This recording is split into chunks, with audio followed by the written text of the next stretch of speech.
Баршаңызға қайырлы күн. Таңғы асқа жүгеріден каша жасайын деп жатырмын. Осындай кішкене ыдысымызға сүтімізді қайнатып алып, жүгерімізді саламыз.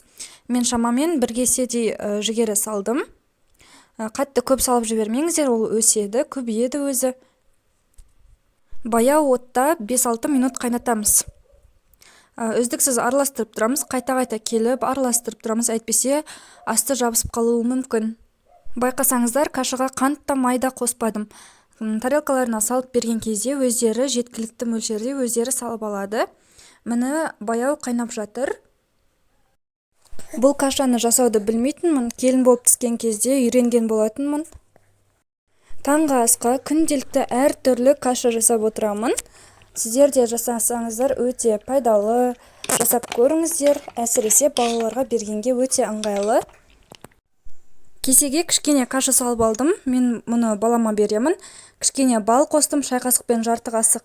Сіздер де осылай балаларыңызға берсеңіздер, өте дәмді әрі пайдалы. Каналыма жазылып кетулеріңізді сұраймын. Назарларыңызға рахмет. Сау болыңыздар.